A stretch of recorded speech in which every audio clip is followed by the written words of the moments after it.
Hi, good evening, everyone.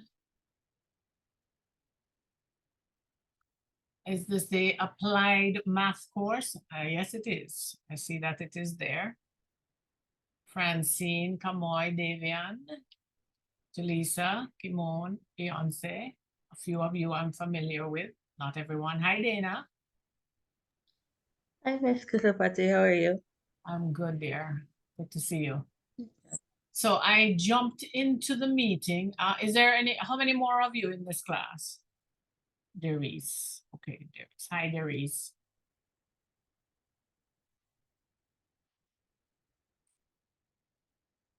All right.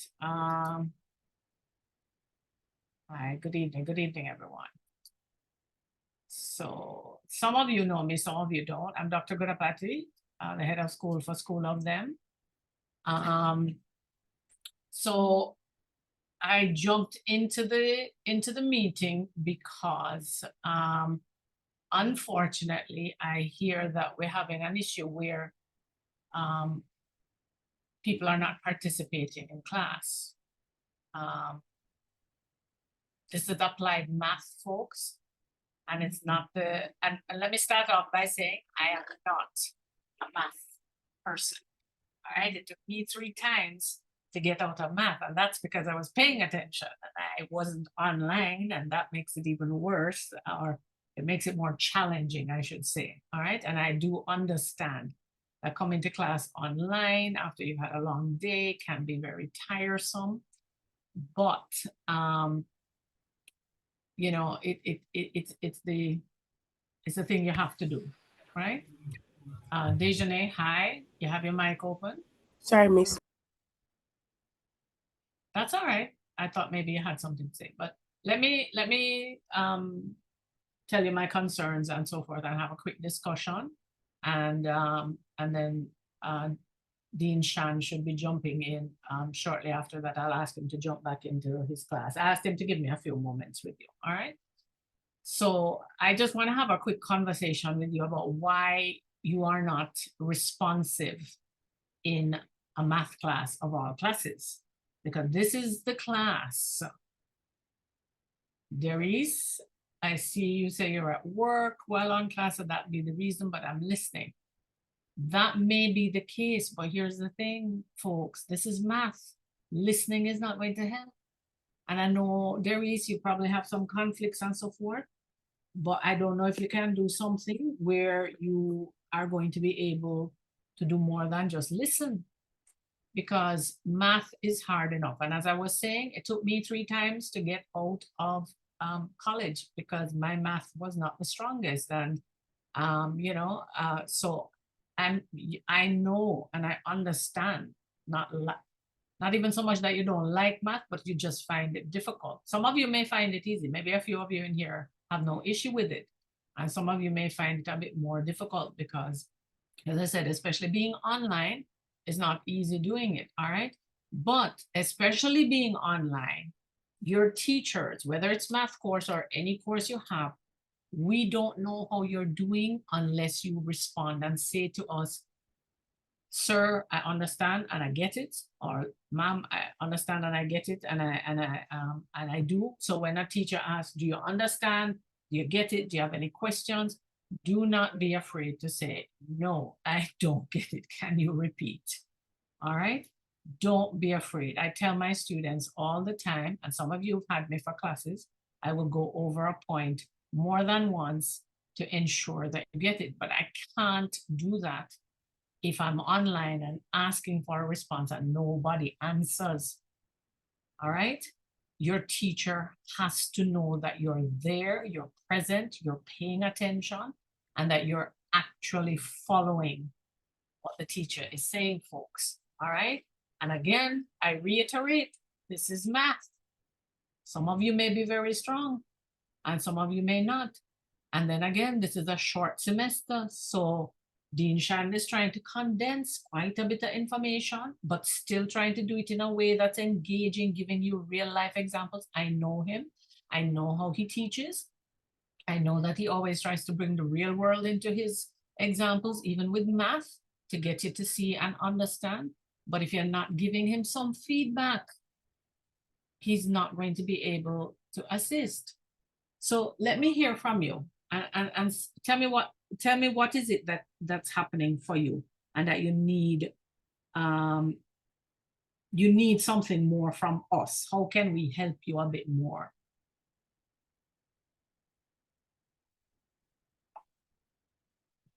Anybody? See what I mean? Not getting a response. Anybody? All Is right. there? Good evening, Miss. Hi, Davian. Go ahead. Miss, I've been to a few of the classes. I'm not going to say all of them. The first one, when I got in there, somebody texted in the WhatsApp group. We have a WhatsApp group, and somebody texted and told me to respond, come in and say good evening. When I came, I said good evening, and we had a good class. When I came back the next class, the lecturer was saying that nobody's responding. Miss, when I go to the class, I try my best to be active, and there's a few other persons. There's like 4 of us in the class who are participating in the class. However, some of us really and truly cannot answer. Like I know Julissa and Ricolette, they are during the class time, most of the time they're on their way home. I don't remember the person's name, but after he left, they sent a message in the chat saying that they're at work. So most of them who are not responding, they really cannot respond. So Miss, I need a lecturer that is going to be understanding, because I understand where he's coming from, saying that he needs an active class, Miss, but him also have to meet us halfway, because it's not like nobody's responding. Most of us are responding, we're participating, and even those who cannot turn on their mic, they're sending messages in the chat.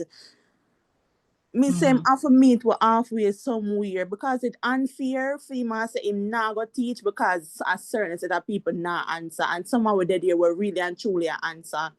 And he's let me just and I'm not defending Dean Chan, I'm giving you the perspective of the teacher. All right.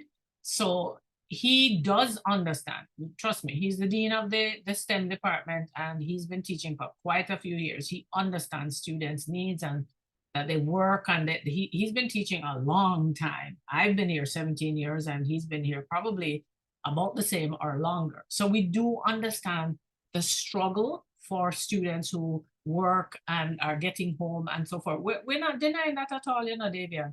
And, we, theory courses like what I teach often, a little bit easier to do what you're saying, to say, okay, I can look at the chat, I can do that. Math courses, not so much. All right, math courses require active participation. All right, this is unfortunately that side of math. Is not that he wants to say, you're not participating, and yes, and he sees the few of you that are participating, and he's appreciative of that, because he did mention there are some who consistently participate, but if they're not there, the class is silent and the class is not really happening much, right? One or, and you have to be trying to pull things out. And yes, you can read in the chat, but again, this is, I'm just reiterating the fact that it's math. Math is not one of those courses. This is real active participation. So if it is a case that you finish work and you're like you need to head home, is it possible for you maybe to find a space for you to sit and participate in the class and get into the class and then head home? Or is it a case where, I know most times it's hard when you're in a bus or something to do that. Good evening, Shauna King. To do that, and I do get that, right? But is there some other way that we can, that I am trying to help find a solution for both you and the lecturer, okay? And I get, I want you to kind of understand how frustrating it is for a teacher, folks, when they get into a class and all they feel like they're just talking to an empty wall. And that's what it looks like. It looks like a wall of names, and I'm just talking to you if I don't get some kind of response. And again, when I teach, it's a theory class, so it's easier for you to just type something, I'll read it to everybody, and I can do that. That's a little easier to deal with, okay? But when you teach an applied math course, and this is applied math, where he's trying to teach you how to apply the knowledge that you have to real world situations and so forth. Even though you're driving or you're in somewhere, some of you said you type, but if you can say, sir, even if you give a response to say, sir, we get that and we understand the example you gave, so we're good. All right. Oh, is there another? No, Julissa, I'm not.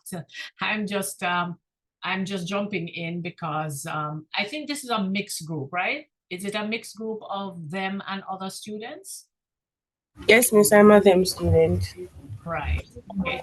So we might have a mixed group here. And if we do, I apologize for the others that are in here that are not part of my department, but I needed to jump in for those that were in my department. Because I do not want to see any of you. Okay. I see what you're saying, Julissa. It's tough. That's the other thing, summer is the time when teachers use it as a downtime to finish up because we're still not finished with school. While you may think we're done and stuff, up until the end of June, we're still doing a lot of admin work, grades, workshop development, and getting ready for the next semester. So we're not done. And then we have to come back by mid-August. So that little break between is when teachers get a break from everything. And a lot of teachers do not teach in the summer. So I have to reach out to teachers to say, hey, will you teach for us this summer? And honestly, folks, with the low numbers, oftentimes we can't even pay the teachers what they're supposed to be paid normally. So, it's a case where we really have to really get teachers to say, hey, please teach for us. We have a lot of students who need to get through and we would appreciate it. And he's one of them that really didn't want to teach this summer, but I asked and he said, all right, fine for you. He'll do it. All right. And so he's really one of the best teachers. I was trying to get the best person to teach you for the summer. And understandably, I get his frustration. And I understand that you are frustrated as well with a teacher who's like, I'm not going to teach, but let's work out something. Side question. All right, I'll talk to you. I'm going to have another meeting, Julissa, at the end of the week with all the evening students to catch up with everybody. All right. And at that time, I'll answer any questions related to that, because to be honest, I have a class right now at 5 and I had to ask my students to wait while I jumped in with you. All right. Let me see if we can come to some sort of agreement here, folks. All right. Miss? Yes, go ahead, Kamoy. Go ahead. Good evening, Miss. Yes, good evening. All right, so I oftentimes participate in class, but I am also one of those persons who I kind of leave work late sometimes. Well, when I leave work, sometimes when it is class time, I'm on my way home. Okay. So you would realize that I'm not as interactive sometimes. But I always try to see if I can, interact, because I know how it is, to be communicating and no one is communicating back to you. And it also shows that you understand as well. So yeah. That's all. Oh, that's all. I thought you were going to say, that there was a but there. I appreciate that, Kamoy. I really do appreciate you sharing that. Anybody else wants to let me? All right, let me see a show of hands. How many of you are still working when you're having class?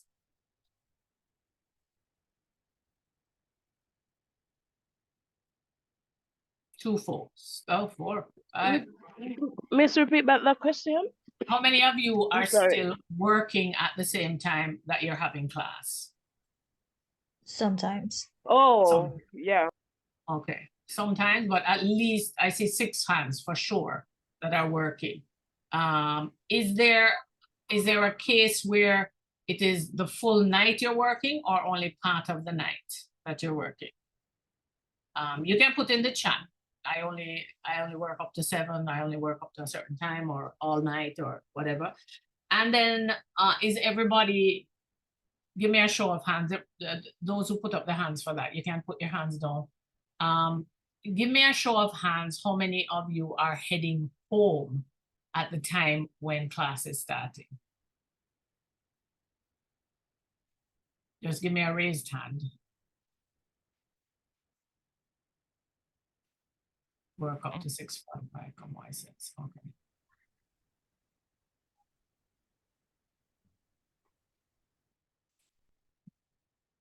Okay, so it's about, I think, almost the same people who are working and heading home at the same time when you're having class. And again, as I said, I do understand the challenge, folks. It's not that we don't. You know, Dean Shan, trust you me when I say Dean Shan does know, he does understand. He's been, as I said, he's been teaching as long as I have, but his concern is that this is a math class and he's seen too many students struggle through math, and especially in a condensed summer session, and you know, making sure that you get through and that when you get to final exam, you're able to pass and so forth. You understand the content well enough that you can do the exam and, you know, be able to pass the course. That's his biggest concern. And he, you know, at least from my perspective, it would, for me, if I was a math teacher doing that, I would feel that I am not, if I'm not connecting with you, I'm not able to hear from you if you are getting the information. All right, it's going to be hard for me to know if you're doing well, guys. Math is really not the easiest thing to teach online, and I got you one of the best to teach you online, trust me. I had asked Dean Shan to jump in. I'm not sure if he's here. Let me check the chat. I heard people. Oh, he is here. Hi, Dean Shan. I am here. Good afternoon to you. Good afternoon, students. So we were just talking to get an idea, Dean Shan, about what is happening, why they're not able to, and a lot of them are saying they're traveling home. They are, and I told them, we understand that and we're sympathetic to that, but at the same time, again, this is math. Like I said, folks, theory classes like mine, it's a little easier for me to flex with you and say, okay, fine, you're driving home, whatever. But is it possible at all? And we need to come to some little sort of consensus, folks. Is it possible at all for those of you who are leaving work? Is it possible for you to stay somewhere, even at work, and say, you know, be in the class, at least for the math class, if not for the other class, at least for the math class, to be able to stay in the class and to really be present, to be able to respond when Dean Shan is asking questions and asking for your feedback. He really needs to know if you're getting it, you know. Because like I told you, I am not the strongest at math. Took me a few tries to get out, and I never had to do it online. So I can just imagine the difficulty. Go ahead, Dean Shan. Dean Shan, you can go ahead. Your mic is muted if you're talking. Sure if he's hearing me. Are you hearing me, folks? All right, I am hearing you now. Okay. Dr. B, I just have a point to make. Mm-hmm. I understand this is not my first rodeo in teaching evening students. Right. For the last prior to COVID, I have been teaching evening school, and since COVID, I have been teaching only evening school. So I understand. I really do. And I do understand that there are some students who are still at work and are commuting while class is going on. But the challenge that I'm having, that I kind of find a little weird, is that I do have students in the class. It is the students that are in the class who will not respond to me. There are some students who will say to me that, you know, sir, I am traveling. I say, you know what, put up your cell phone. I don't want nobody to come hold you up, right? But there are students in the class who will say, sir, can you repeat for me? So I know that they are hearing me. All I'm saying to you is if I'm asking a question and you're not understanding what it is, or you don't know what to do, don't sit down there and keep your mouth shut. Because I said to them that if when you ask me a question and I don't respond, you are going to complain and say that this lecture is not this and this lecture is not that. If you don't speak to me, I won't know if you're understanding the content. So all the excuses about working and doing this and taking care of kids and cooking, and I understand all of those. I do understand all of those. But you will also understand that you are paying for a service. And if it is that you are not justifying or doing what it is that you need to be doing so that you can get your money's worth, you're going to fail the course. And I don't teach students to fail. So, which is why I never came to class on Monday. I was sitting right there waiting, but I never came to class on Monday because students, I have the information in my head. I know the information. If I'm going to talk to myself, I can very well just lie in my bed and start talking about conversion and amuse myself. I am here to help you. And all I'm asking for going forward is just talk to me. Just participate in class. Let me know if it is that you're understanding. If this were a face-to-face class, I could walk around, I could look into your books, I could see what it is that you're writing, I could point on somebody and say, answer this question, and then I can ascertain whether or not you're learning. But in our online space, if I'm not getting that sort of feedback from you, it is going to be much to do about nothing. And I'm going to tell you what is going to happen, students, and I want you to hear me out. Because I was in a meeting today, the same one, Dr. B, that was pounced upon us. Yours was today, mine was yesterday. And I learned about mine the night before. But I received some grade sheets. And students do very well on their coursework pieces. But not. And then going to the exam and flunk the exam and end up failing and getting D pluses. Because when we give you the work to do, you go and you get your assistants and you go and you get this and support and so on. I'm sorry, I understand the shrips, as we know say in the street. So don't think that when you're going to get my online test, it means that it's going to be something that you can put into Google and AI can work it out for you. I'm giving you scenarios. I am going to tell you that you are contracted to host an event, and each guest is to be given 5 ounces of welcome drink, and there are 45 guests. How many bottles of non-alcoholic wine should you buy if each bottle contains this amount of volume? There are questions that you have to think about. And I want you to be able to do the questions and be able to understand the questions. I keep saying to you that this course is very close to labor cost and control something. And once it is that you can pass your applied math, that course that you're going to do next year would be a breeze for you. When you go into the kitchen to do your stuff, it is going to be a breeze because you'll know your conversions. Come on, students. This course is a practical course. It is hands-on. I'm giving you the information that you're going to be needing. All I ask of you, you don't have to be bright. All I'm asking is that I want to hear you participate. There's this young man, Dr. B, I don't know if it's David, his name. When he was in the class, last week, me get questions. And there's somebody else in the class, Nadra, I think her name is, Emilia, one of the person, because I recognize the names. They spoke. When I walked out of class last week, Wednesday, none of those students were in class. They were in class the Monday. None of those students were in class the Wednesday. So everybody just dumb. And I'm not saying that you're dumb. Dumb meaning that you're not opening your mouth, right? So the ones who were talking to me on Monday, I got the names because they were talking, but they never turned up for class on the Wednesday. So the class was very silent, and I can't operate like that. It's better for me not to teach in the summer than to be subjecting myself to this. So I need to know whether or not we can have an understanding so that I can resume class now, or it is that there is an issue with my methodology and you prefer to have somebody just present the lesson and call it a day. Let me know, because I mean, I have no problem giving up.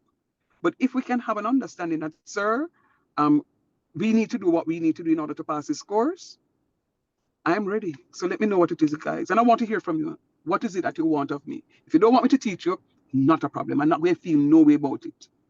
But if it is that you would like me to come back to the class to resume where we were, I need to get an understanding from you in front of Dr. B, your head of school, so that we can know this verbal contract. We can know, so boy, I made a commitment that I'm going to be doing this for, it's what, 8 more weeks left. It's a 10-week semester, 8 weeks left. So let me know, students, what is it? What's the plan? That's exactly what I was asking. I was saying I would love to have you all come to an agreement and a commitment that you're going to really reach out. I'd come into you, Dana, that you're really going to try and make the effort, folks, as Dean Shan said, to really get in there, to give it your best, because again, and he is quite right in what he said, this is an applied course. This is, and I said this from the beginning, you know, even before it came in, this is not a course that you can just breeze through like that and listen in. It's not a listening course. It's an active participation course, all right? So, you know, this is your chance to voice your concerns and then also to state how you're going to proceed, all right? Because if it is a case, I need to find somebody else, as Dean Shan said. If you want somebody else, we can get somebody else and get them in, but I need to know now so that we're not disrupting your classes anymore, but also because it's not fair to the lecturer to be giving up. To be honest, I'll be honest with you, it's not fair to the lecturer to be giving up their summer and to come to teach you and to get nothing, all right? And I completely understand. You know, both Dean Shan and I have been teaching for a long time, and we've been teaching online for a long time, and we understand the struggles. I always give extra time and space to my evening students because of home, a competition from home, from work, from all sorts of competing demands, all right? But at the same time, we need back a bit more of that commitment, especially for difficult classes like this. We want you to pass. Dana, you had your hand up. Go ahead. Right, so good afternoon again, everyone. So for me personally, Dr. B, I came to class on Monday. And you know, I was participating here and there, even though I was at work. I tried, but I really appreciate that sir decided to come today. And if he's willing, you know, based on what he's saying, if he's willing to give us a second chance, then if so be the case, then I'm willing to work with him. Thank you, Dana. Thank I you, Dina. appreciate that. Yes, yes. come on, go ahead. Right. So the truth is, you know, regardless of myself having some challenges here and there, I am willing to work with sir, because the truth is he tried to explain things and he would ask questions, as a matter of fact, just to, you know, clarify if we understand. And that's what we really need at this point, right? Especially the fact that we're online students. So the truth is, I am willing to work with sir. Well, I would never find any fault in him. The only thing is that I know that sometimes, especially in the first part, like the first week, I had some challenges wherein I was on a bus and all of that, and it was kind of noisy. So sometimes I wasn't able to really interact as much, but I try to interact. All right. Thank you, Kamoy. I appreciate that. Folks, just give me a show of hands that you want sir to be back and that you're willing to put in the extra effort. David, go ahead. Oh, you're I think they're raising their hands. Oh, they're raising their hands. Go ahead. Raise your hands, Paul. And that you're willing to put in the extra effort to make sure that you're able to really get into class. Not able, but that you are going to get into class and communicate more actively in class, please. I don't know to raise my hand on this laptop, but it's okay. You can say, I agree in the chat if you can't raise it. That's fine, folks. And, you know, and I'm not just asking on the behalf of Dean Shan, I'm asking on as a head of school, because the numbers when it comes to numerical courses are our biggest concern.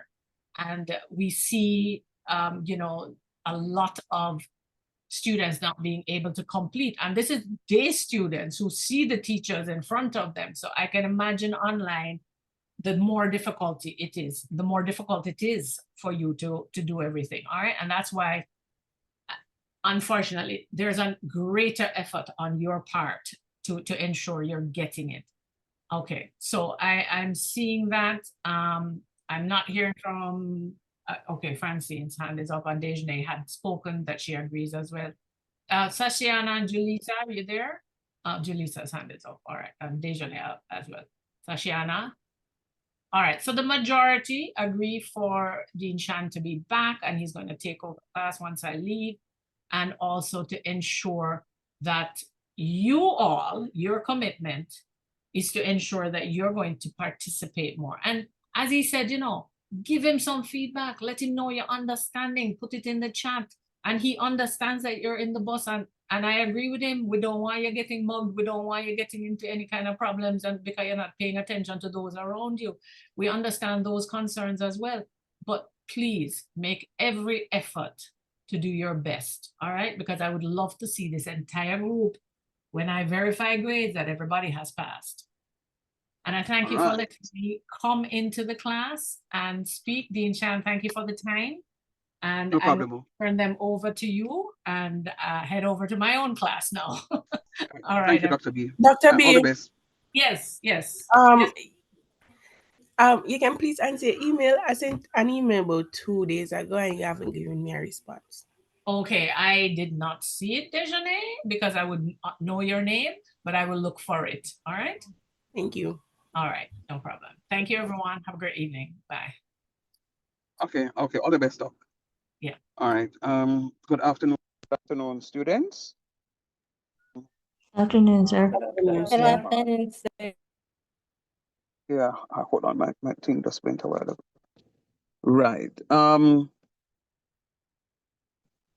All right. Now, you know, sometimes as I hear Kimoy in the chat say that she, you know, she balancing, you know, being a parent when she gets home.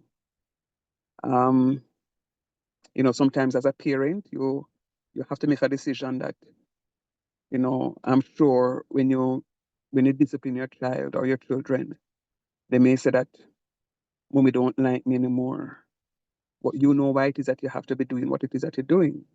And on Monday, I was hoping that Dr. B or Miss Black, because I spoke with both of them last week, Wednesday, would have been here. So I was there waiting, and I saw emails and messages coming to me, and I decided that I'm not responding because, you know, students will have to recognize that I don't have to do this. I am only doing this because I want to help. And because I want to help and help you students, I am doing what it is that I'm doing. So I'm going to ask you, please, just let me know. Talk to me. Just talk to me so it is that we can know what is happening and we can move forward. All right. So I am in how do I say this now? I am all right. So I'm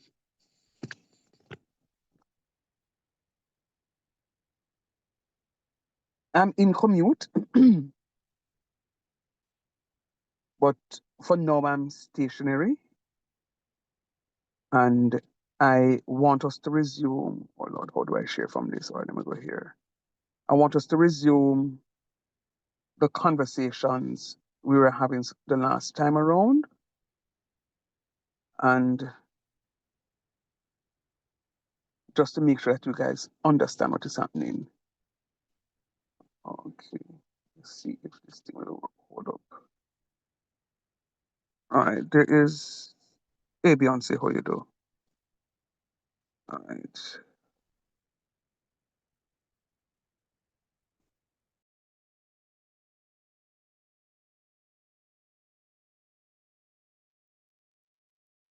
Okay, so.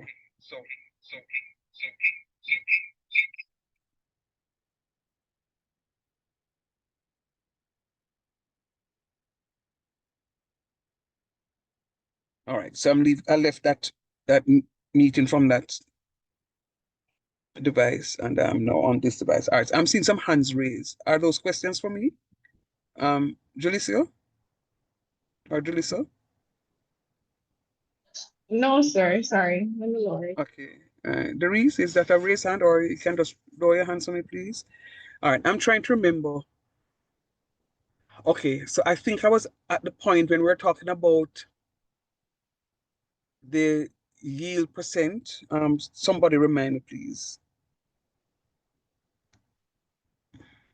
It was the edible thing that we're doing. The edible portion, right? And we're talking about how to calculate the yield percent, right?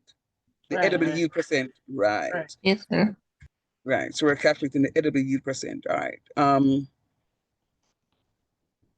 Excuse me, sir, not to cut you off. Sir, Mhm. did the email group was created? That's a good question. Was it created?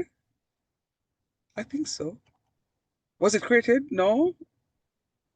Ouch. Who's asking the question? Beyonce, sir. I did send No, but over hold my on. email. No, but hold on. No, man. Shauna, Sir, no. I said Shauna sent me the something. So is yes, you hear me ask a question about if it was created? Shauna right? sent me the something long time.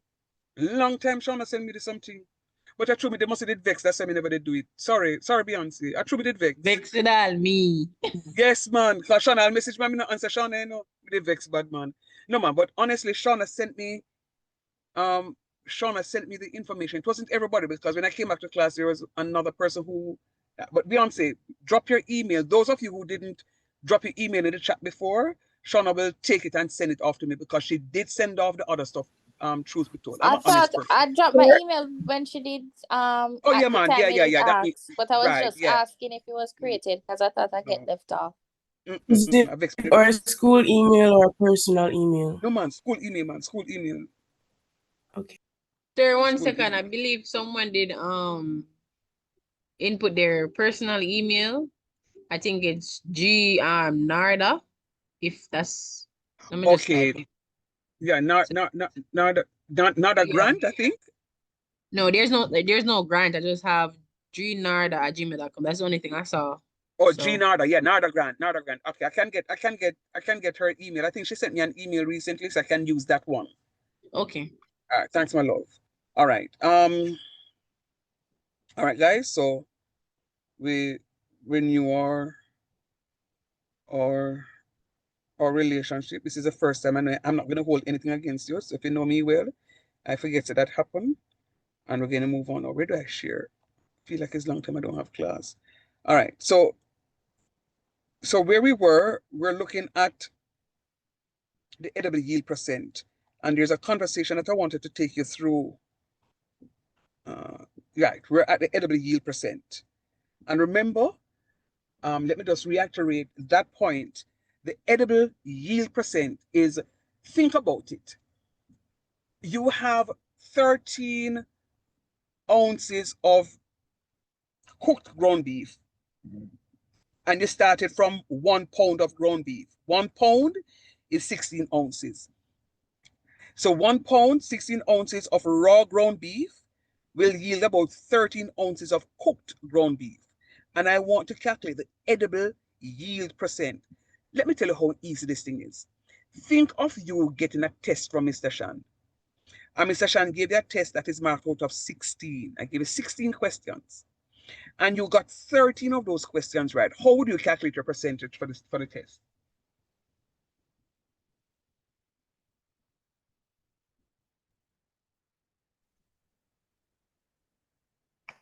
Sir, repeat the question. I'm saying if I give you a test, 16 questions, another 16 questions, you got 13 right. How do you calculate your percentage? Can I try? Go right ahead. I believe is 16 times 13 divided 100. You're calculating your percentage, you know. You get 13 right. Sure. Okay. Go ahead. So Somebody said sir a while ago. Go ahead, man. It's Sir, either you're right or you're wrong. Go ahead, please. Who's that? Come on, it go would ahead.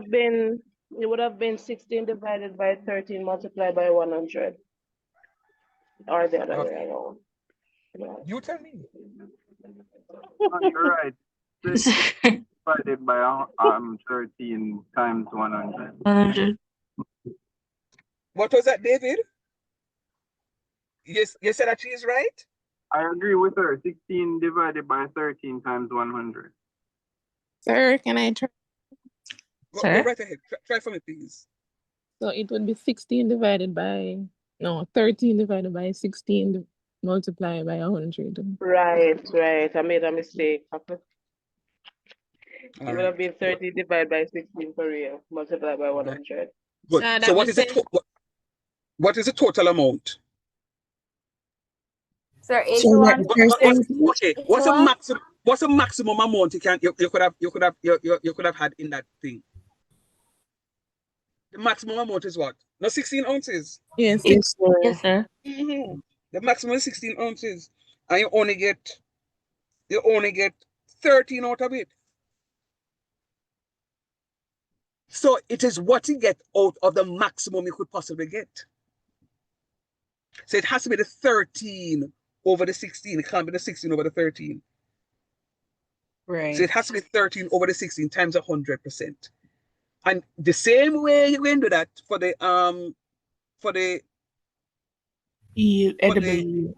Yeah, is the same way you're going to do this. And the edible yield, and I'm going to do an exercise with you tonight. The edible yield is going to be the same thing. The edible weight over the as purchase weight. Is the edible weight over the as purchase weight. Is where you can eat out of it, out of what it is that you have in total. So in total, you're going to have the as purchase weight. Remember, we spoke about the as purchase weight.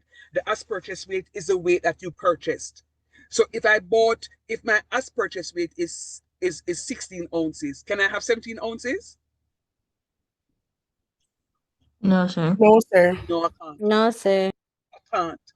You know, case in point, I went to the market, not Saturday gone. Saturday gone.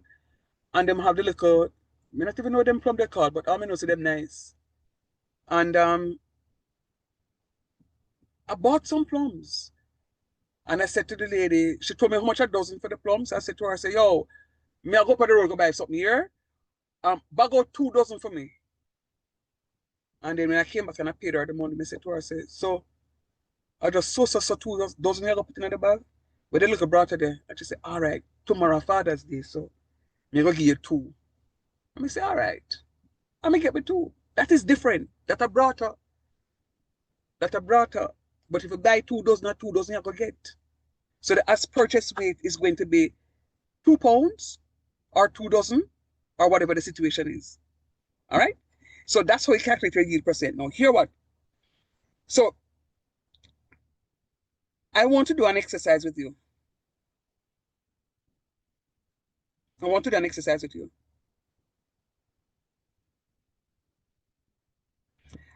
why I want to do that exercise with you tonight, because of this. Come on. It is because of this. You see, after the product has been broken down into the edible yield, the number of edible portions can be determined. The amount of edible portions can be determined. What I'm saying to you is, and I want you to picture this with me. Say I'm looking at,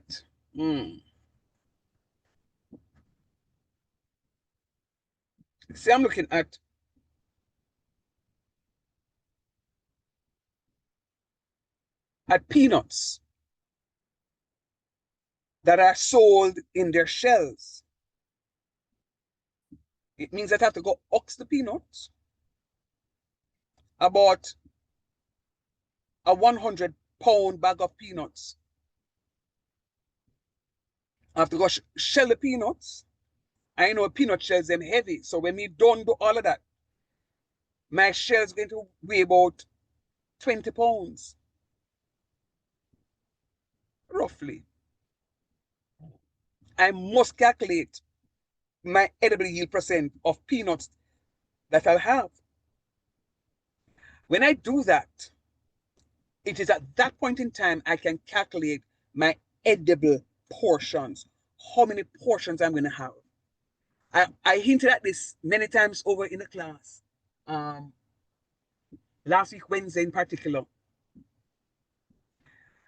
when I said to you that you can't share me a plate of food and everybody else in their plate has 2 slices or strips of chicken breast or 3 strips of chicken breast. But when I look in my plate, I'm only seeing 2 strips of chicken breast. You can't charge me the same amount. So your edible portion is going to say each guest is going to be served 5 ounces of chicken breast. To the point where I ask the question, how many of you go to Devon House and you see when them putting in the ice cream, after them put the ice cream in the stuff, they weigh the ice cream and maybe one person say, yes, sir. It is the edible portion. So they can't, if they're selling you a bucket of ice cream, they know what the bucket's supposed to weigh. No, if it weighs more than that, they have to scoop out some of the ice cream. They have to scoop it out, right? So if I have 13 ounces, if I have 13 ounces of cooked ground beef, and I want to say to you, say the ground beef now is, I'm going to use and make little little egg puffs, some little something. So I'm going to put just a little bit of ground beef in there. But if I say to you, I'm going to put 1 ounce of ground beef into the egg puffs, how many egg puffs can I make? Think about it. Let me repeat the question, and I'm repeating just this one time. I'm going to go back up here. So about 16 ounces of ground beef, raw ground beef. I cook it, and it gave me 13 ounces. I am making some ground beef puffs.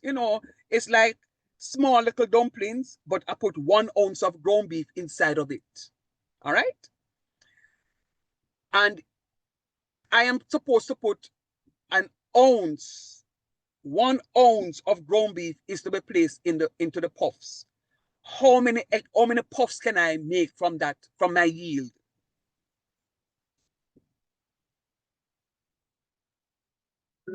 Sir.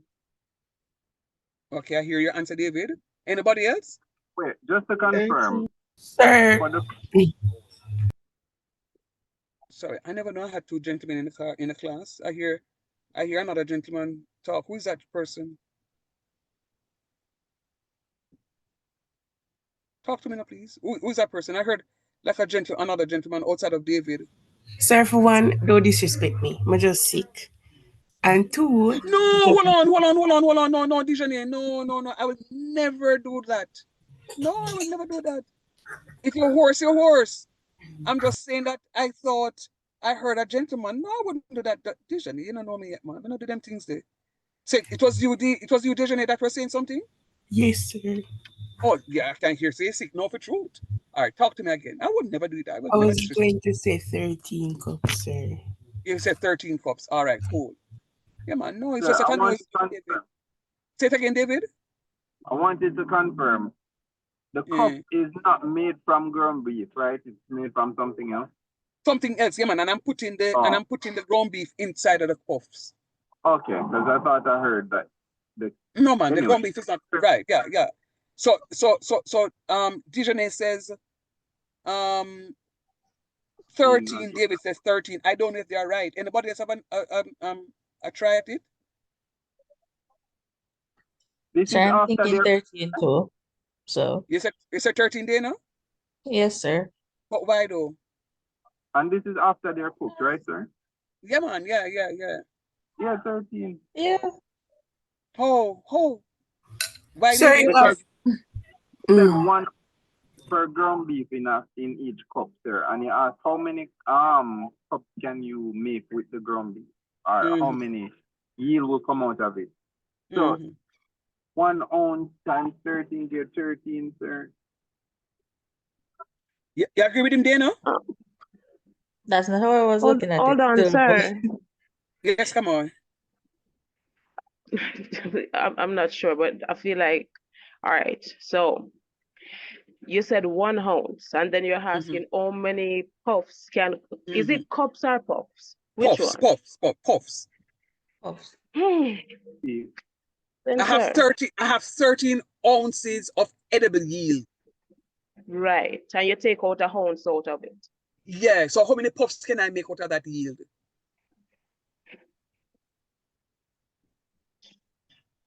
Out of the entire 13 or out of the homes?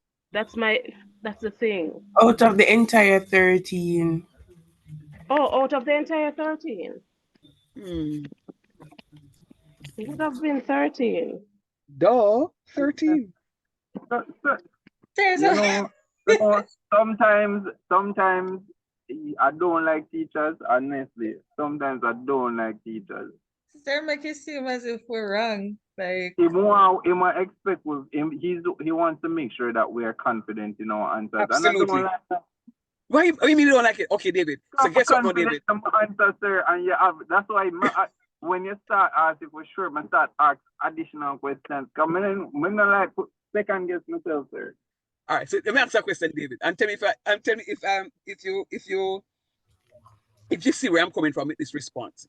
You see, if you said you were the first one out of the batch to say 13, sir, and if I had said to you, yes, 13, right, what the other students in the class would have done? just agree to it. All right, 13. And would they have thought about the question further? Yes or no? But the ones who have not answered as yet, I don't think it's too long. That's the point. That's the point. So you remember when you answered the question, I said to you, okay, I hear your response, and then I started asking, and because they know miss the first because sir, honestly, I had misinterpreted the question at first, because I thought you were asking me how much puffs would I get out of the 1 ounce. So I'm saying, how would I even know that? But then when I asked the question now, well, this is it now. Let's confirm that we need to interact. Yeah, man. Right. So it only confirms that we need to interact. Right. Very good. Yeah, man. So I do that because I want to make sure that you guys are understanding. So those are some of the strategies, and you won't even know when I'm being facetious, because I want to do it so that you can understand it. So don't worry about it, David. At the end of the day, when you pass the applied math, you can say, boy, yeah, we never did like him, but we pass him course. Yeah, man. Well, Jesus. All right, let's go. I would never say I do. No, I'm pulling the leg, David. Come on. All right, let's go. All right. So yes, so it will be 13. It will be 13. All right. I want to do an exercise with you. And I want to do an exercise with you. I want you to make sure that you have your pen and pencils with you. So it is that you can write. So you can write. So that one won't be possible for me. All right, no problem. But see if you can follow what is happening here. Yes, sir. I am doing. You see sometimes when I go into the kitchen to work, and I don't want nobody to tell me, sir, I am going to be an accommodation specialist, or I'm going to do travel and tour, or I'm going to do entertainment. I'm not doing food and beverage. I don't care. You know why? Sometimes they apply for accommodation something, and then look at your resume and say, wow, this student did very well. Nope, we don't have a space for accommodation. Straight to the kitchen. I'm sure you're not going to tell the people them when you want to work. Say, oh, I'm sorry, I don't want food and beverage. And you didn't do it in an associate. You remember, you don't specialize in your associates, You do a general course of study for the associates. And then you specialize when you get to the upper level. So we specialize. You specialize at associate? Yeah. No. For second year, you choose your major. Yeah, yes, but sir, you have to. Yeah, but you get a year 1, sir. Right, but you get a general course of study. It's when you reach year 3, you know that you're in food and beverage, and you do that and so forth and so on. You don't move into food and beverage from year 2. Yes, sir. Also? Yes, sir. Yes, sir. You have to I'm a choose food and beverage student. Yes, so if you're doing like travel and tour, yeah, when you reach like 3rd or 4th year, you know that you mainly focus on the tourism, but that's what your main thing is in 2nd year. Okay. So that means to do travel and tour in 2nd year, then when you reach 3rd year, you can't do food and beverage because travel and tour they select from 2nd year. Well, no, sir, we not can necessarily. change. No, yeah. Sir, what she's saying is that for in second year we can choose our majors, whether food and beverage, travel and tour, entertainment, or accommodations, and then in year 3 and year 4, that's when it's split off into well, not split off, when it comes back together to be travel Either and tour hospitality or tourism. yeah. Right. So me know it. Yeah. But anyhow, whatever it is, so you still have to know it. So when you go into the kitchen to work, for argument's sake, there are going to be lots of charts. Charts behind the door, chart on something. So if you are in the section that called green beans, for argument's sake, or asparagus, or whatever it is, there are going to be charts there to tell you how to do the stuff. Right? So my yield test chart, and for those of you who just to reinforce what it is that I'm talking about, remember I said to you that if David sells pigs, and I know what David pigs are going to be yielding, I am not going to be buying pigs from Dijonais, because I'm already confident and contented with what the yield test or the yield percentage that David pigs give me, because David feed his pigs on vegetables. Dijonais no feed our pigs using meat. So the fear pig them have no fat under the skin. So it means now that my yield test is going to be lower than for David. I'm going to get more out of David stuff. So that's why I'm going to stick with David. This is what the yield test form is going to bring out. All right. So work with me with this exercise. So my yield test standard portion, cost form. That's what it is. My yield test standard portion, cost form. Now, the product in question the product in question is green beans. The product in question is green beans. All right. What is my as purchase cost? $38. $38. Very good. Excellent. What is my as purchase weight? 24 pounds. 24 pounds. 24 pounds. Good. My as purchase cost is $38. My as purchase weight is 24 pounds. 24 pounds. Hear my question to you now. What is my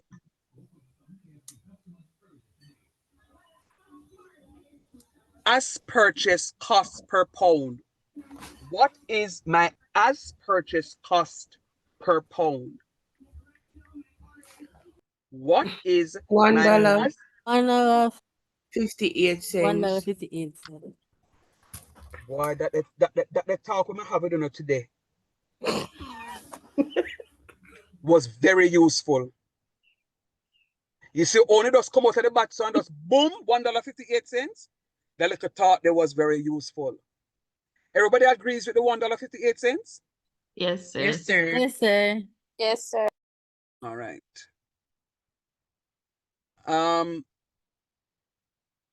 And matter of fact, tell me how you get the $1.58. Can you see upon something? Sir, I leave with the seat till I talk. You see it, sir. I never see it. Sir, I'm But not sure if you my divide- math's right, you know, but how me get it is that me put the 38 divided by 24. Duh. Yeah, man. All right, thanks. Very nice. So my as purchase cost per pound is going to be $1.58. Because remember, you have to work it and twerk it right down to the pounds, because it's money you talk about. It's money you talk about, so you have to know exactly what it is. Because guess what? If when you're ready for buying something, the man I sell it for you for $1.70, you're gonna say, no, brother, that's too much. That's too much. So it's going to be $1.58 per pound. Can you tell me what my serving size is going to be? Sir, wouldn't it be the 3 ounce? The 3 ounces. My serving size will be 3 ounces. So it means how much green beans going to be in each smarty plate? 3 ounce. 3 ounce. Very good. 3 ounces. What is the menu listing like? It's an company. It's an accompaniment. All right? Oh, It means compliment. it's an accompaniment. So it means it's not going to be a standalone. So you're going to have your pork chops, you're going to have your mashed potato, and then you're going to have your green beans side of it. So it's an accompaniment. So it's going to be accompanying something else in the entree. You follow what I'm saying? Yes, sir. So, sir, on one side. Yeah. If you want to put it like that, on one side. All right? All right. Good. Is there anybody in the class that is not understanding what is happening here? Sir, all right. Yes, please. for the what you asked for the standard portion, right? For the 3 ounce, right? How is that we get to the 3 ounce? No, no, they are telling you how many ounces, you know. So they will tell you what the standard serving size is. Oh. So it's not we calculating it. Them telling you what serving size is going to be. Oh. So when you get your questions to do in your exam, they will tell you what the serving size is going to be. Okay, okay. So it's something that is already there. Yeah. Or they may ask you, if you have 13 ounces of green beans, and you have 13 guests, and everybody's supposed to eat something, what is going to be the serving size or the serving portion? It's going to be 1 ounce, because 13 ounces is something we have, and everybody to eat something, so everybody will get a little 1 ounce. It's what I'm saying. And how much guests that? Yes, sir. You have 13 guests. Yeah. And the ground beef, when you cook it, you're gonna have 13 ounces of cooked ground beef. Oh, but yeah. you have 13 guests. Yeah, and then you have 13 ounces of ground beef. Yeah. That means everybody will get that. Yeah. Get 1 ounce. 1 ounce each. Yeah. Yeah. So if they have 2 guests, how much them can get? 2 guests for the. You have 13 ounces, and you have 13 ounces to share up, and 2 guests you alone you have. What them are going to get? 15. 6.5. 6.5. Then I think if I choose 3 on each first again, then say that again, David. Sorry, because I was distracted. If it's the green beans we're still talking about, and it's 3 ounces per guest, then it's 2 ounces. David, so far. Yeah, I'm so very far. All right, so you're creating another scenario, David, to say that if them supposed to get 3 ounces, all right, David. So let us do that one. So you have 13 ounces, and the serving size is 3 ounces. How many servings can we get? 13. You would be able to get 12 ounces. You're going to have 1 ounce beef. All right. And that 1 ounce you can use as spillage or whatever the situation is, you know? Yes.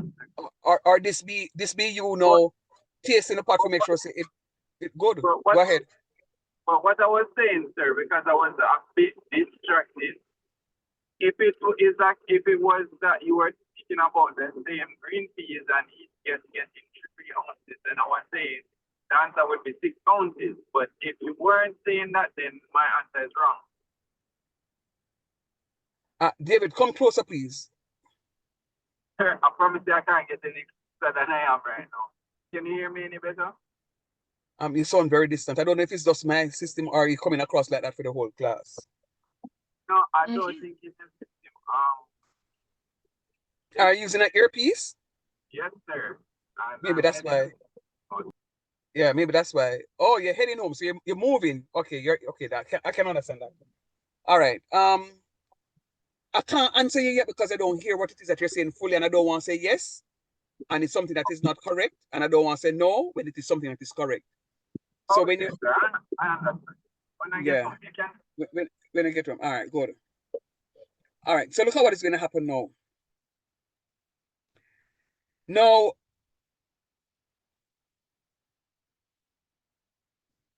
let me ask you, how many pounds did we purchase again? 24 pounds. All right, 24 pounds. All right, so hear what I'm saying now. My trim, you see, when I trim up to something, I'm losing 2 pounds. When I trim up the something, I'm losing 2 pounds.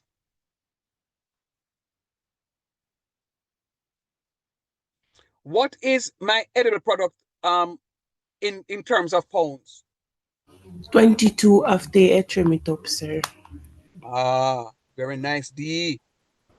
22 after me trim it up. Yeah. Dejeuner can cook? Some say. Right. You see, I mean, like them honest people there, okay? You know, him can't cook, you know. All right. So,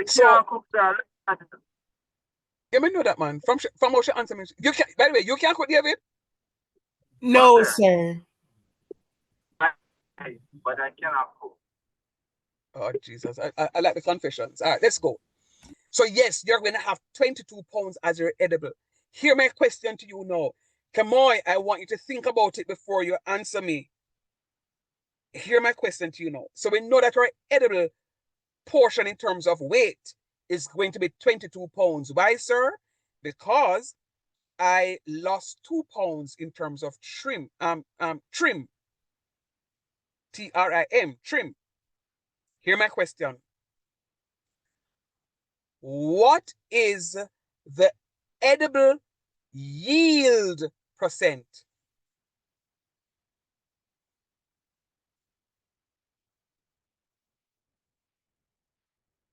What is the edible yield percent?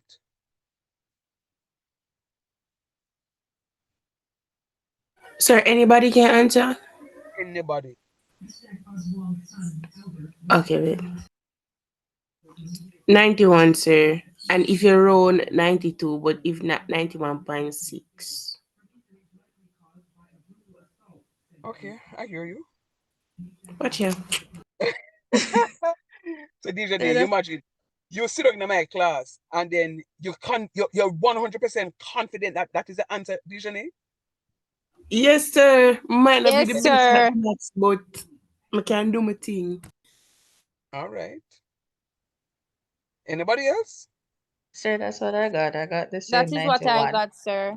And the running off and everything that she said as well to sir. Okay. Somebody else build them up for me, man, because ay. Stewie, you said 91. All right.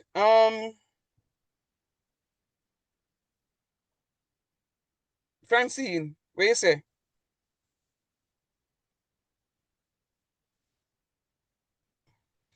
You can't follow Deja, you know, because she's sick. Don't make sir some of them know that on the right answer. Don't make sir feel like so no answer now. Deja Yeah, I is get sick. the same. I You get get the the same same what? 91, but 91.6. You get That's what 91.6? I get. Yeah, and Yeah, that's what I get. Okay. Actually, a 91.67, sir, Right. but you're only. Double check it one more time for me. Sir, me a question. But so if you were supposed to round it off, it would have been 92. But anyways, I don't know. Don't It's get 91. frustrated now. What is It's the answer? 91. All right, I'm gonna give you. I'm gonna give you a minute to double check the question. The question. A minute. A minute.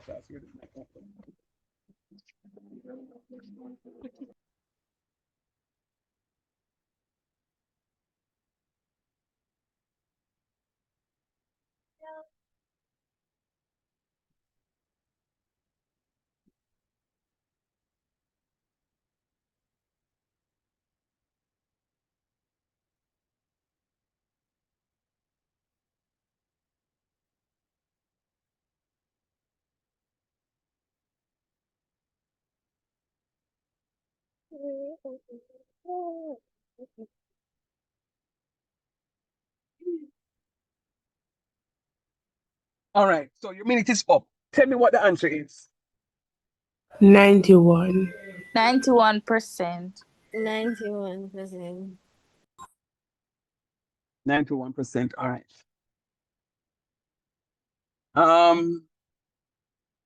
Okay. All right. All right. How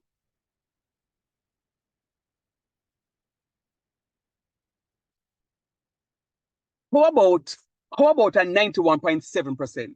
I say, come on. Come very close and say 91.66. Yes, Dijon, you just said 91 point. If you want to get it more exact, you just said 91 point something. Yeah, me hear you. But Sir, but you are wait there. You in this case, you for round or you for make it have a decimal place and Yeah, never make that clear enough. yeah, that me I try to figure out, You sir. for You know, round because or you for make it have a if you say for make it have a decimal place, then the answer would that be a different, well, somewhat a different answer. Or if you say we did for round, because if we did for round with the 6 or the 7, it would have been 91.7 or 91 point whatever. But you never state that, sir. all right. Let me ask you a question. And my response is not being cheeky. My response is that I want you to answer yourself. Hear me out. If you are doing if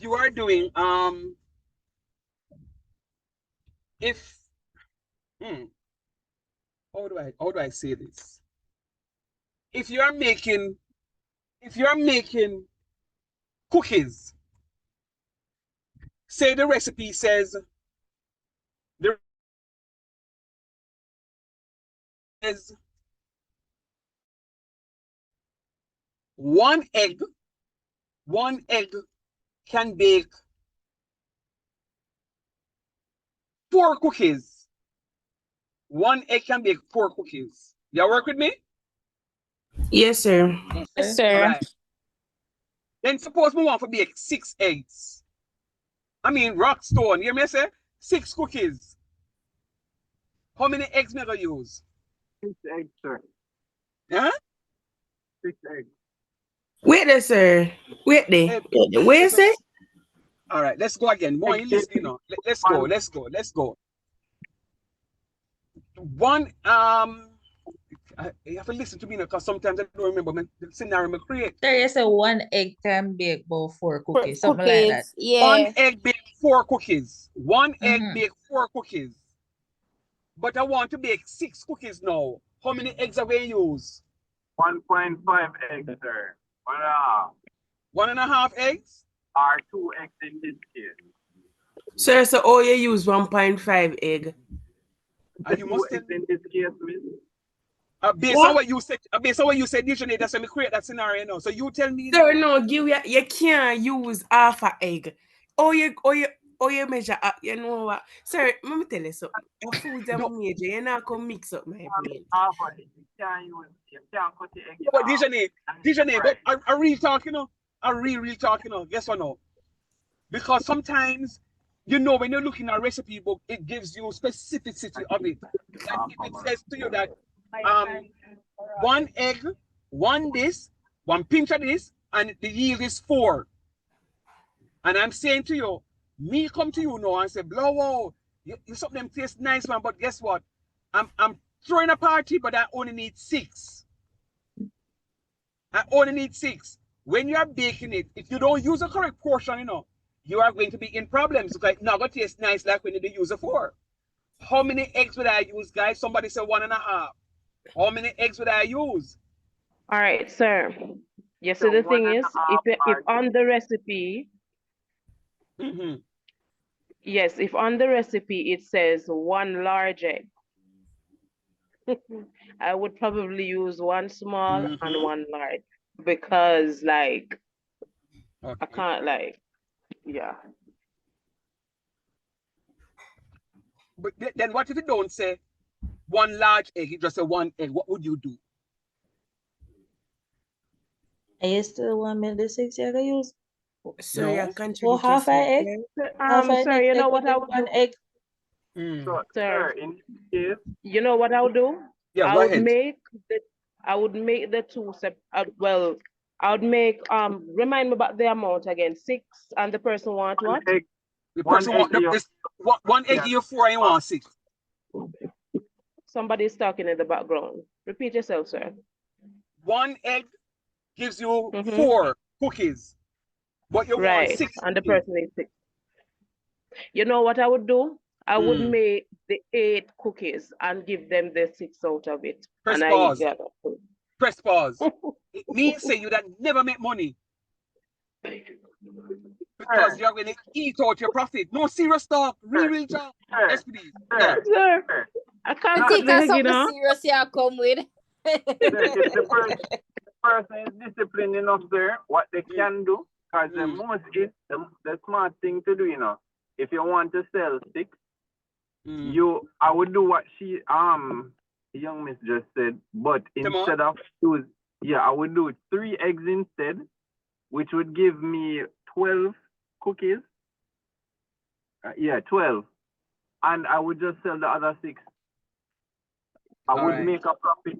I would end up having 6 extra. Right. I would end up having 6 extra, and I would just sell the 6 extra. Yeah, just sell the leftover. You know, you guys are going to run yourself into debt.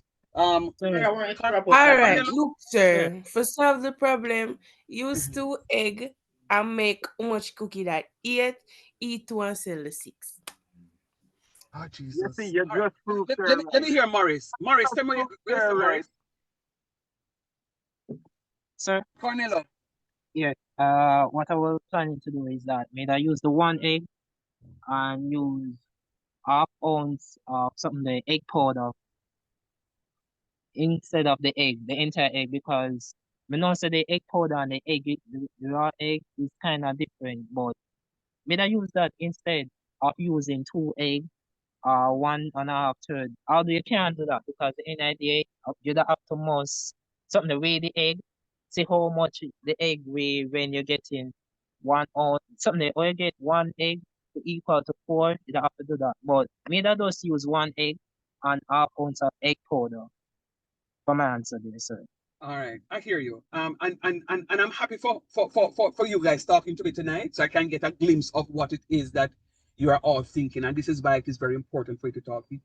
I'm not being facetious now, but I'm going to tell that all of you are wrong, and I'm being very serious now. This is serious something to the point where I'm pressing pause because I have to have a conversation with you about this. You can't do that. If you do that, students, it means that you are going to be using up your ingredients, and you may not have a sale for those 6 eggs because the truth is, David. Some products are made specific. You know, have no storefront to go put nothing upon a shelf to go sell it. You are just a baker. A baker don't store him stuff. Him bake and get the things out and start baking again. What the baker man may do is when him do a pound cake and he want level of the pound cake, he may cut off the part of rice and use that to stuff some other stuff, right? But I'm just saying to you, you can't do that. If you don't do that, you get run yourself into problems, students. Real big man things.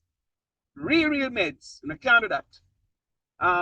It means that you can use up your profit. So instead of you making $500, you can only make $300 because you're eating up. Because people say they're going to eat 2 other cookies. So you're not maximizing your profit, right? And this reminds me so much of a man or a woman who is selling in the market. She buys her stuff, her yams, bananas, whatever it is, and she's selling. But as she sells something, she go buy a box food. And then she go buy a cigarette. And because the girl we can't take her liquor, she go buy a boom. And so and then at the end of the day, when she go home, she recognize, but me no make no money. Yeah, you didn't make money. But you buy a big breakfast, and then you go buy a lunch, and then David come to you and say, buy me a lunch, and you go buy a lunch out, and you don't recognize, so you need to put money aside. So next week you can go buy back some more stuff to go sell. Hear me out. Hear me out. And I want you to listen to me and tell me if I make sense. So somebody was saying that about a large egg and never giving her information about no large egg. So here what I would do. Even if they say to me, use a large egg for the recipe, what I would do in this case, large is relative. What do you mean by relative, sir? There is no definition in the books that speaks about the size of an egg. Because if you buy eggs and the whole of the eggs a little bit, you're going to take the largest of the little bit of egg. Talk the truth.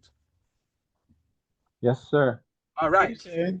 So what I would do, if it calls for a large egg, I will look at what a large egg looks like from the eggs that I have. And then what I could do is use 2 smaller eggs of that. Or if there's a large egg and I can see a baby egg in the stuff, I can use that. But you can't say they use 1.5 eggs. Because 1.5 eggs, it's relative. Unless it says you're supposed to weigh. Go ahead, let me hear you. I was joking about the 1.5 egg, you know, sir. No. Oh, okay. Yeah, but I mean, that's fine. But you can't get half an egg. You can't get half an egg. That's the point I'm making. That's the point I'm making. So you now have to be relative. You see when they're going to the kitchen to work, guys, the master chef may taste something, an Alfredo, chicken Alfredo he's doing. And no, you are doing the chicken Alfredo. And the man come around and the man take out him look at something and him taste it. And him say, no, this one is salt. And the man go into the salt container and put a pinch of salt in there. What does a pinch of salt measure? Can anybody tell me? It measures half a teaspoon. No, a quarter teaspoon, I think. Quarter teaspoon. Is my pinch of salt the same as your pinch of salt? No, everybody think that absolutely. Different. Absolutely. Just like how every egg has a different size.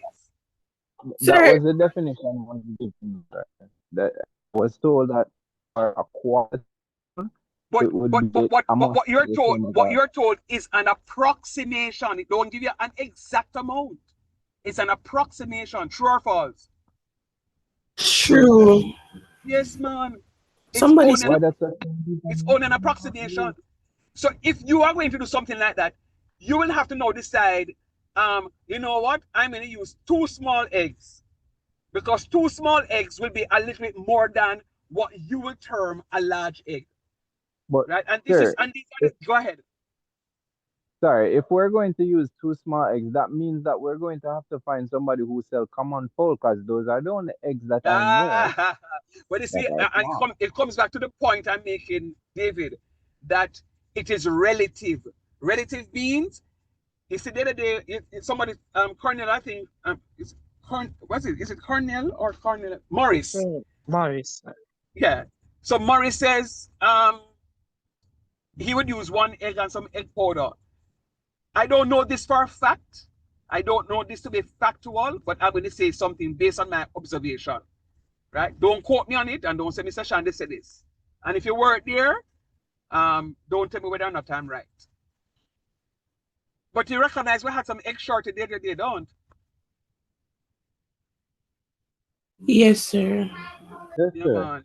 We had some egg shortages. Even though. Even though too, yeah, that's true. But guess what?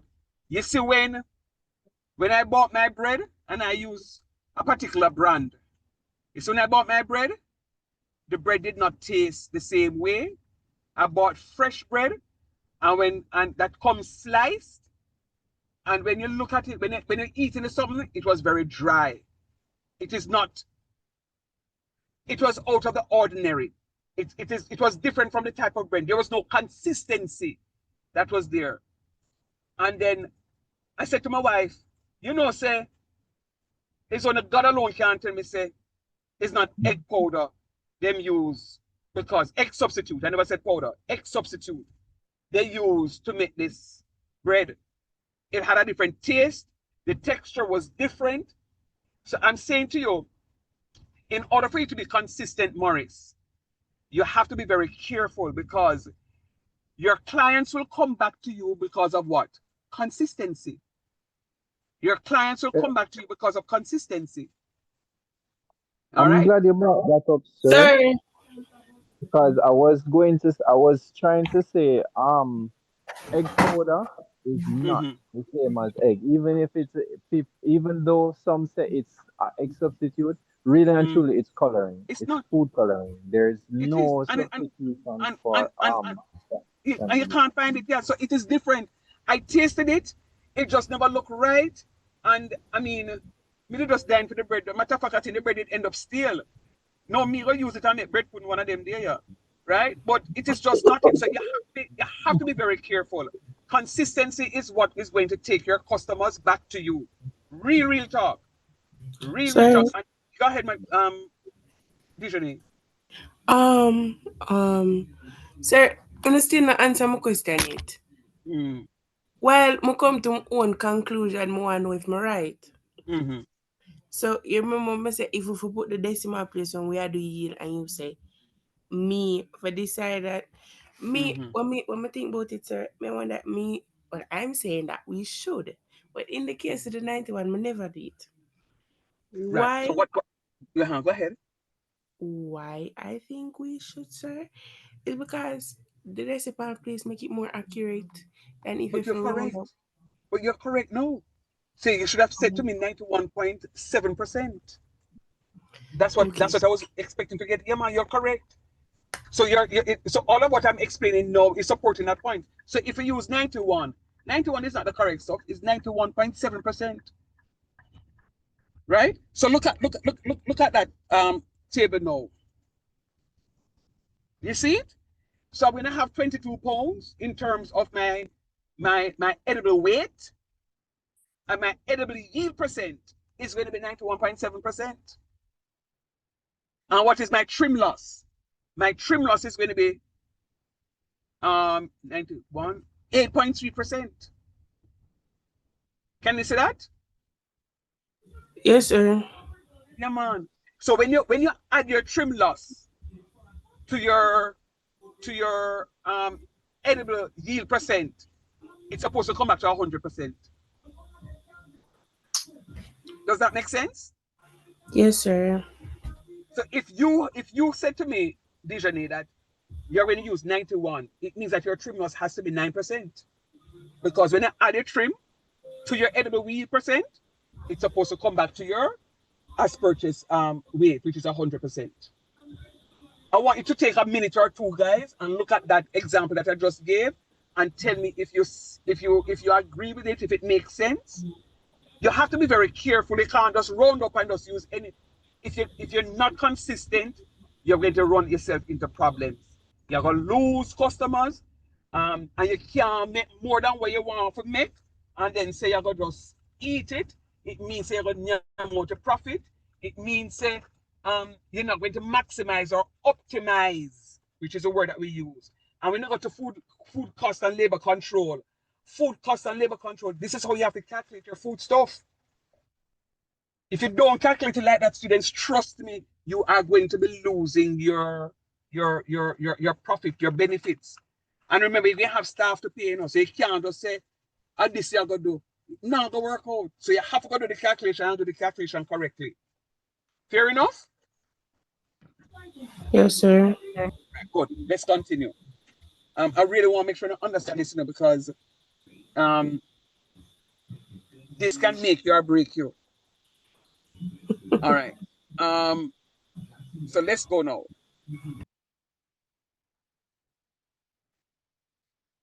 I'm going to create a scenario. I'm creating a scenario.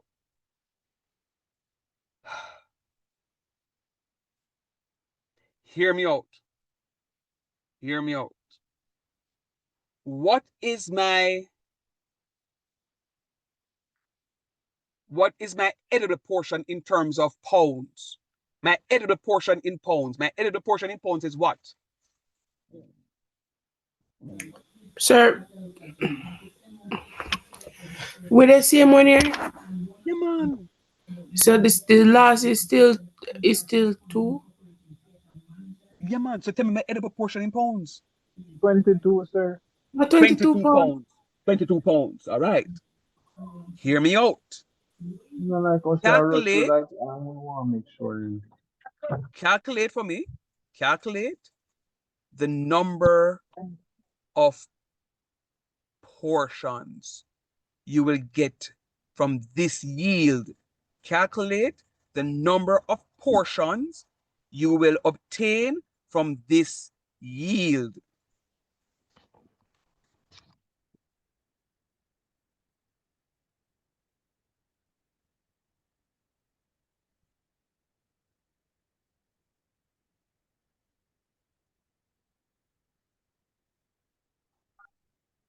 Seven, sir. 7? Yes, if the portion size, sorry, if the portion size is 3 ounces per person, it's 7, and then it will leave us with 1 pound, 1 ounce. No, sorry, no, sir, sorry.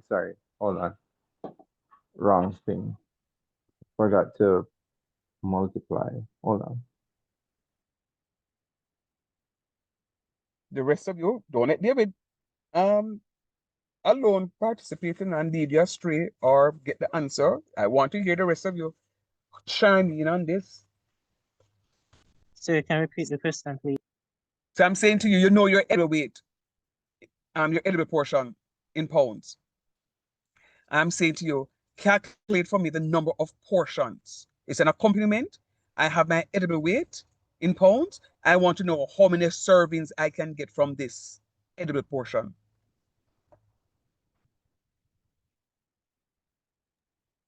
Yes, sir. Unless I missed something in my calculation, hopefully I didn't.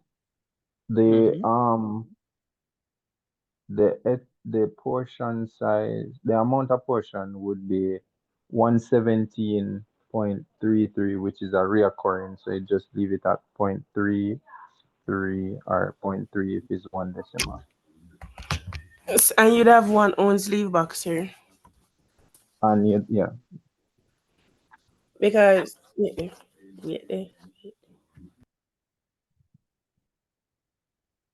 Shauna, you're very silent today, Shauna. Shauna, wake up. Wake up, Shauna. Sir, I'm having a slight headache. I'm here. Okay.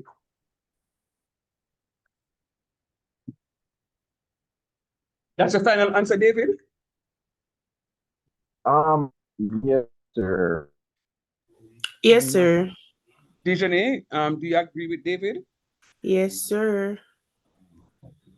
Explain to the class, Dejeuner, how it is that you got that answer for me, please. Sir, why God? How kind of thing this? Yeah, so you learn. Come, run the team, man. Okay.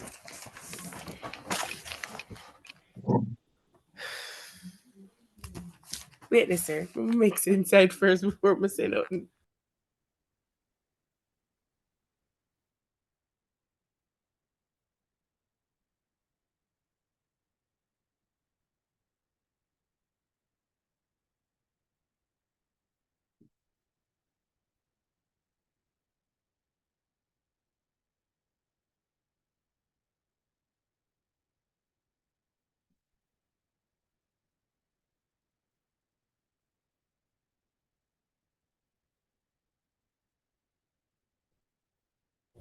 All right, sir. So, how me do it? I don't know if I said David did do it. I kind of mix it, sir, but well, hopefully I'm right. So as I said, sir, we have 22 pounds of edible portion, sir, and it would be 3 ounces per person or portion size, sir. What I did, sir,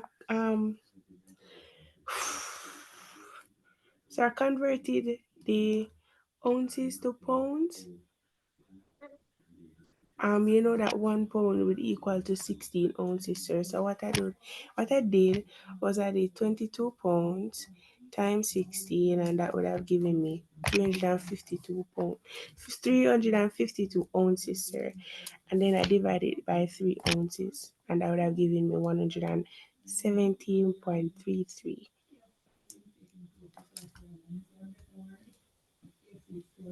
Hello? Everybody agrees? Everybody agree with what you said?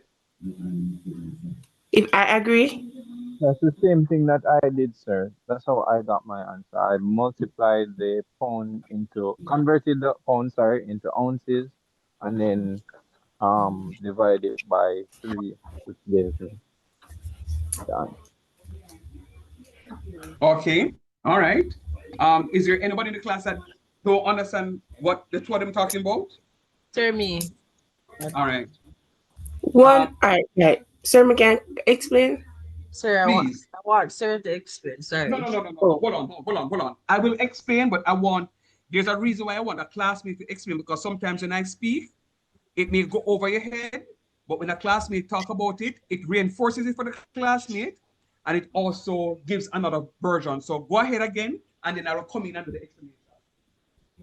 I don't know if sir, this is my first class. I don't know if sir did conversion with you guys as yet, but this is my second time doing applied maths.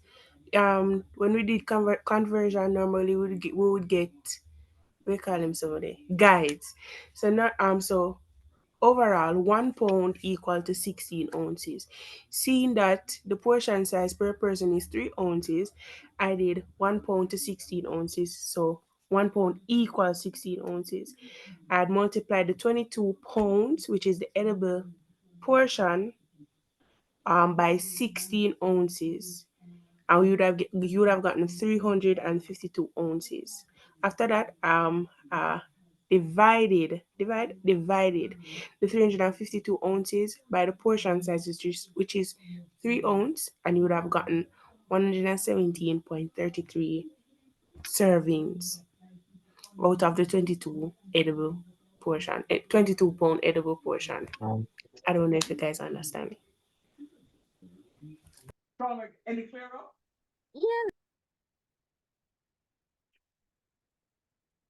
Sir, you're saying something?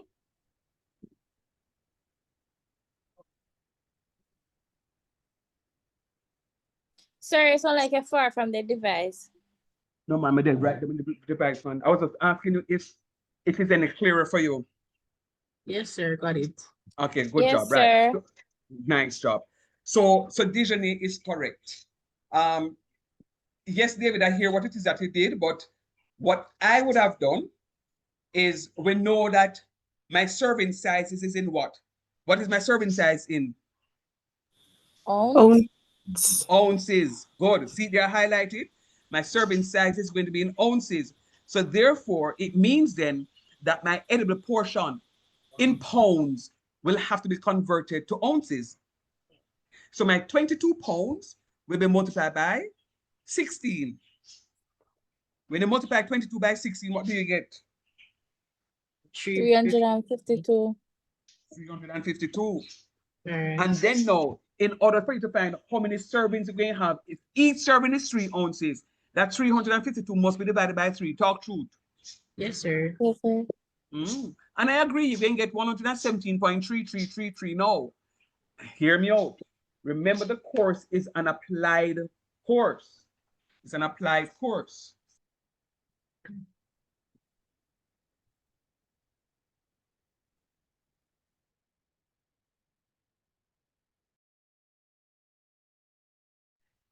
Remember, it's an applied course, guys.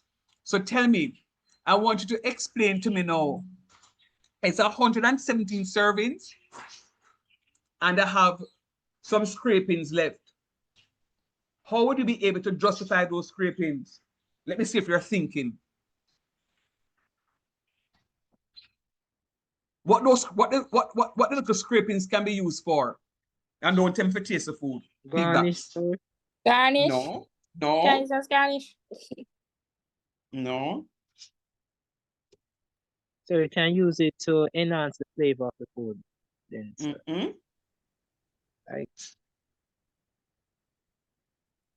Sir, may I wonder if we go back to the scenario where the one time, no, we can't do that. Let me hear what you thought about first now. Sir, may I think about one scenario, but I think it much to it. Do you remember when you said the guy with the lemongrass? When he must throw it away, and each time the guy must come and pick it up. But he has to say, instead of the guy make him pick it up for free, him just sell it back to him. Okay. I remember that, and I said that point, but no, that's not it. Okay. But yeah, but good thinking. I'm happy that you remember that. Sir, Anybody else? Go ahead. Sure. sir, I like our green bean. I was saying, is it that we could use it as an appetizer to make soup? I like your thinking, Carnelo, but I like your thinking. I'll take two more. Come, talk to me. I want to see how Sir, you guys are. can it be Yeah, used for any say it. shortage? No, man, you're going to use another word instead of shortage. Say it. Sir, I'm having a study. So take It's an time with S me. word. It's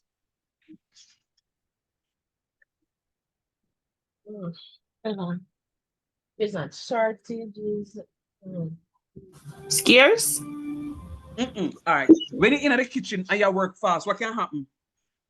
Spill. Spoilage. Spill. Spill. Yeah, man. Spill. Yes, Oh, I. Yes, oh, I.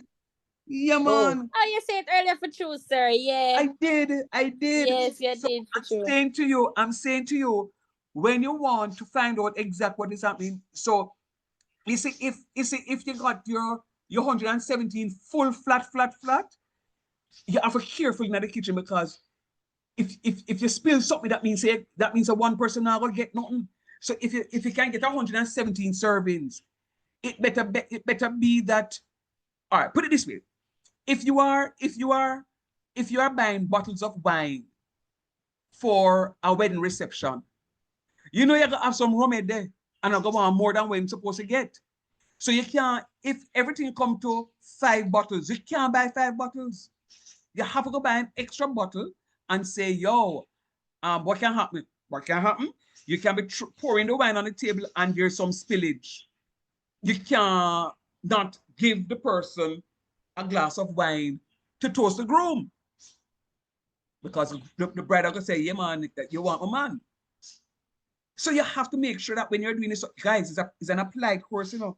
So you have to be thinking outside of the box. Sometimes when you get your questions may ask you to justify your answer or to explain what can be used or something, and you have to be thinking about it. So yes, you get 117 servings, but the extra piece of servings, chances are you're not going to get it to eat because the inner the kitchen I move very fast. One bean when I transferred from the from one bean when you transferring it from the pot to the plate, drop. We are going to blow it off or flash it off. And you don't want that. You can't put it on the plate, right? So you have to be careful with that. Okay, very good. So yes, you will get 117 servings. You'll get 117 servings. Let me pause and ask the question.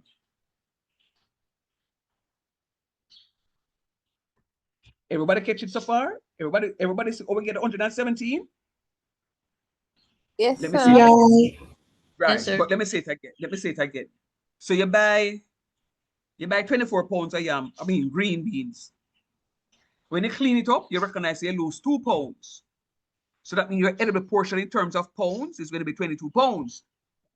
Your edible yield percent is going to be, because it's edible yield percent, you're going to put the edible portion over the total, the as purchased weight. So it's going to be 22 divided by 24 times 100. You're going to get 91.66666, 91.7. You can round it up to 1 decimal, please. No, the question may say to you, round off as a whole number. If you round off as a whole number, then the answer is going to be 92. All right? Now, you get 91.7. Them say the serving size is 3 ounces. Serving size is 3 ounces. You have 22 pounds. How many serving size or portions I can get out of that? You say, yo, boom, bam. You have 22 pounds. You know 16 pounds make an ounce. All we're going to do is multiply the 22 times 16, you get one number. And the number there, you divide it by 3. And you're going to get 117 mash. You're not going to count the mash in the song because that mash can't give one serving. Talk truth. Yes, sir. So you're only going to have 117 servings done. That's correct. That's correct. Here my trick question to you. Can you calculate for me the edible cost per pound?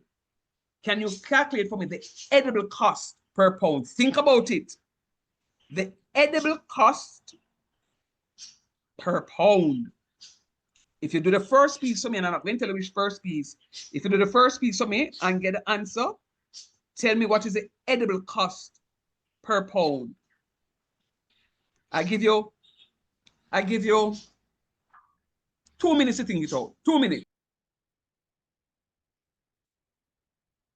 Sir, the edible cost per pound for the edible portion? Well, that's what it would be. Once you hear edible, that is it. So you tell me what the edible cost per pound is going to be.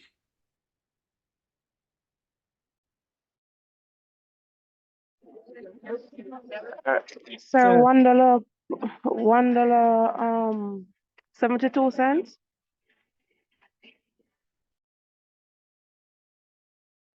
What you get? $1.72. You get $1.72. Same for me, sir. 72 or 7, well, 1.72. What is it? $1 how much?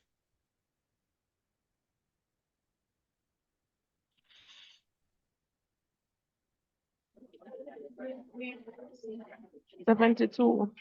1.72. And a $1.72.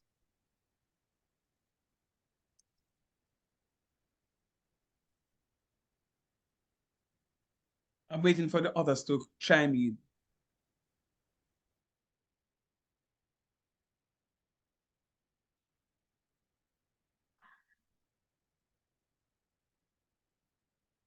Sashiana, talk to me now. They're trying to figure it out. All right. Come on, waiting. Sir, you can please ask about the question. I'm asking you to calculate for me the edible cost per pound. This morning, find out. When you calculate for me the edible cost per pound. David is gone sleep. Oh, David gone to the class. Saying the same thing, man. Dana, waiting.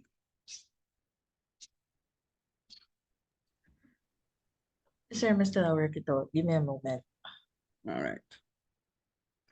All right, I'm stepping away for 1 minute. By the time I come back, I want to get the answer. Stepping away for 1 minute.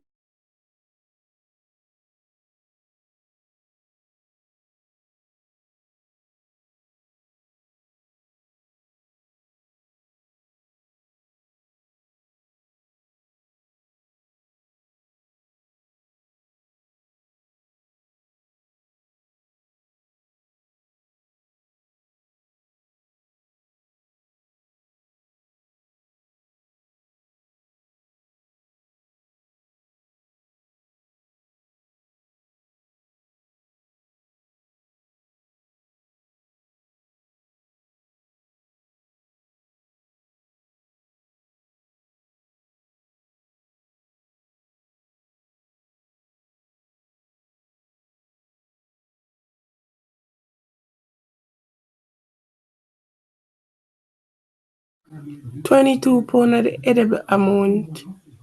That's all?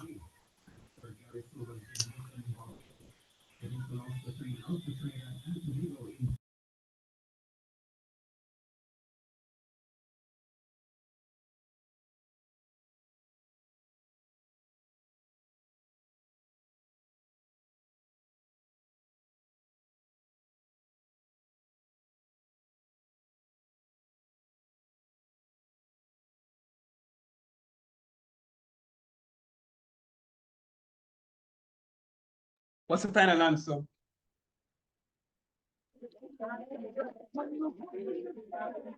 $1.72. That's what I get.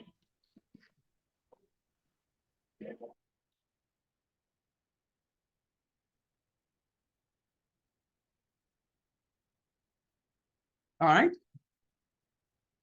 I got 1.73.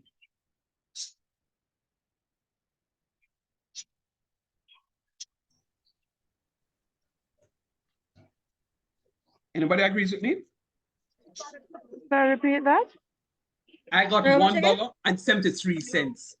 So, sir, you're wrong. Explain, please. Yes, please, sir. Please. What was the question? We're asking if you can explain. How did you arrive at 1.73? When you do the division, what you get? Read on the calculator and tell me what you get. All right, so sir, I got 1.72. I have 7.2. Oh. Yes, sir, you round it off, you round off the 2? Yes, ma'am. Oh. Oh. I got you.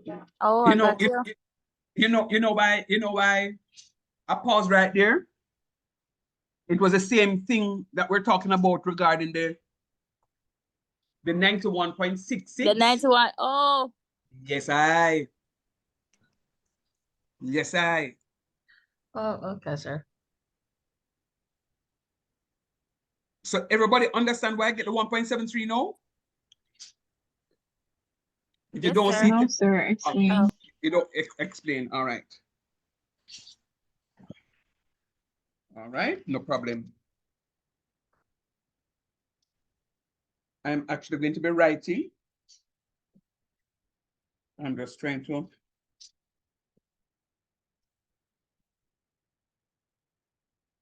find my device.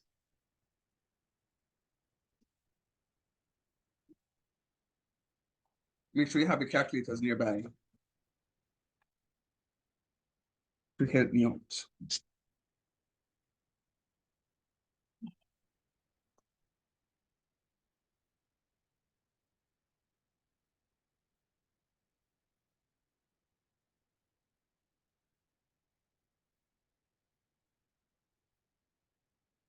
All right, so tell me, so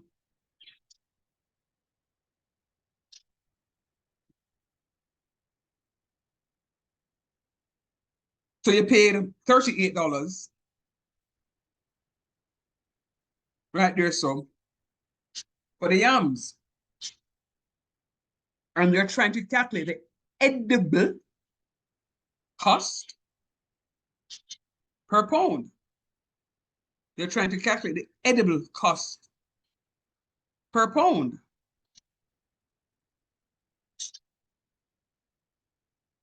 Calculating the edible cost per pound. What was your edible weight in pounds? 22.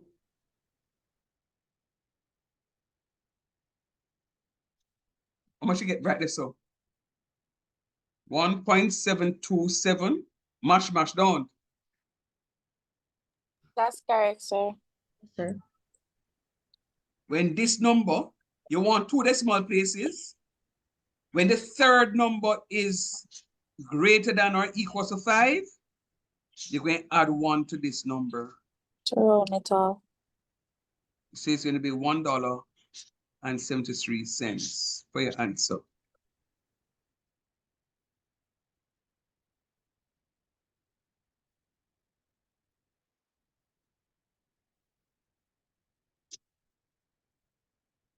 Fair enough? Yes, sir. Yes, sir. Good job. I'm a little concerned though. I'm going to tell you the honest truth. There's somebody in the class who don't have a clue where me even get this 38 from. Can somebody tell him where me get the 38 from, please? So the 38 at as purchase cost from when you did buy the first 24 pound. Very good. And tell me why I'm using 22 now, because I'm calculating what? Because you calculate the cost per Edible. pound for the edible portion. The edible portion, right. So remember the edible portion in weight was 22 pounds, don't it? That's correct. Yes, After you With the trimming. the trim. Yes, I. So that's why I'm using 22.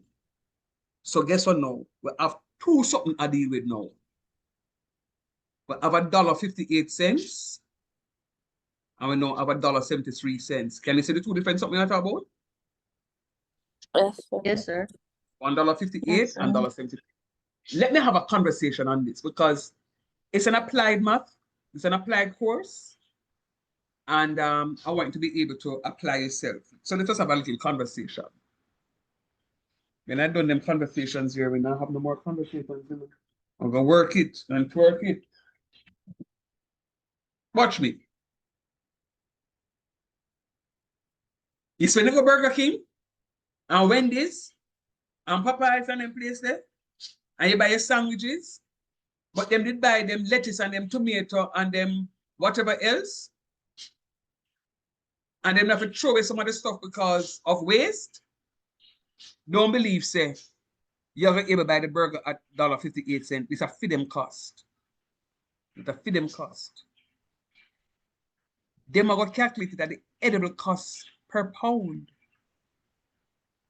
Feed them cost. This is your cost to them. So you recognize the feed them cost is $1.58, but your cost is $1.73.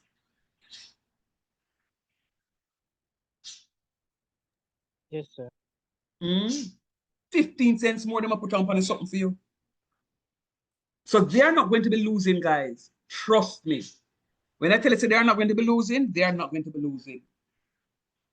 They are not going to be losing. All right? Now, I know it's time. I just looked on a while ago and saw it a minute past 7. Next class, God's willing, matter of fact, you know what I'm going to do? I'm going to send you this document. I'm going to send you the document, this piece here. And I'm going to ask you to calculate the edible cost per portion for me for homework, the cost factor per pound, and the cost factor per portion. That is going to be your homework. So you're going to see this here, but you're not going to see any calculation in the answer. And you're going to do it for me. Fair enough? Sir. Yes, please. Is there a WhatsApp group for this class? No. There's an email group. I'm going to create the email group. Shauna did that for me a long time. Shauna, I saw some emails and stuff. Did you take them off for me? Yes, sir. All right. You can just add those to the list that you sent me before, so I can just set up the email group here. Sure. All right. Thanks for coming out, guys. You are much better tonight. You see, I don't keep I forget miserable pound. Much better tonight. Keep up the same energy here. Yes, sir. Big up on yourself later.